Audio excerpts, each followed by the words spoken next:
All right, moving on. India's Defence Minister Nirmala Sitharaman is in Moscow for a 3-day visit.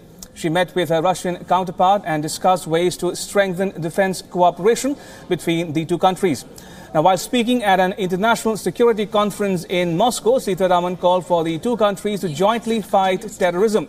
Top Russian security officials, including Defence Minister Sergei Shoigu and Head of Federal Security Service Alexander Bortnikov, were in attendance at that conference. Now, without naming either China or Pakistan, Ms. Sitharaman issued a stern warning.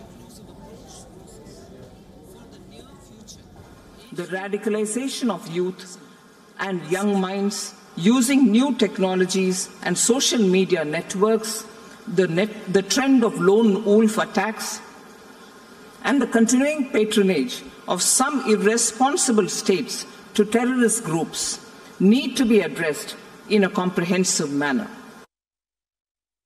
We need to ensure that the prosperity of the Asia-Pacific region is not put to risk through unilateral actions that can undermine regional peace and stability. The rights of freedom of navigation and overflight, as well as unimpeded commerce, should be ensured. All right, joining me live from the WION newsroom is WION senior editor Surya Gangadharan. Good evening, Surya. Although Ms. Sitharaman was there in Moscow for this conference, what can we expect from her talks with her Russian counterpart, Sergei Shoigu, on defence procurement, the projects such as the 5th generation aircraft or the S-400 Triumph anti-missile system? Well, I understand many of these projects are stalled. The S-400 especially has been stalled over pricing issues since 2016. And whether she's been able to resolve that little impasse is something we are still not clear about. I think the larger issue is whether she's been able to arrest the drift in ties.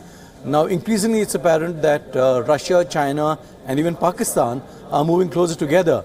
And all three have bad relations with the US. And India, in that sense, is moving closer to the US. So have we been able to figure out with the Russians exactly what is going wrong in our relationship and what can be done to arrest the drift? Because Russia has been a valuable strategic partner for India, a valuable ally in the Security Council. And in that sense, this is one relationship India would like to keep alive and going. Also, Surya, India's Foreign Minister Sushma Swaraj said in Tokyo not so long ago that India's foreign policy will not be dictated to by these power blocs. In the context of Russia, where do you see the relationship go from, especially in terms of defense, security, trade, investments, people-to-people ties and high technology? Well, I think trade and investment, leave those aside because the trade figures are dismal.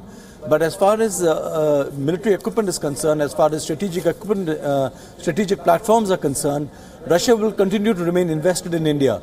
Of course, the closer we move to the US, there will be issues of interoperability of equipment, and those concerns will come up. So that's when India will have to make a choice. I think that's one of the dilemmas that the current government faces.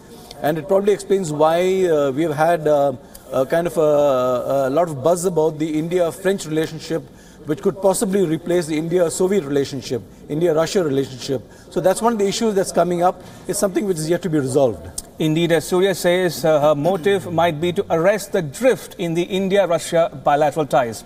On that note, Surya, thank you so much for joining me on WION Dispatch. All right, moving on. The Supreme Court of India has said that Article 370 of the Constitution, which gives special status to Jammu and Kashmir, is not a temporary provision. Remember, the ruling Bharatiya Janata Party, the BJP, maintains that the special provision for Jammu and Kashmir is the root cause of all problems in the state.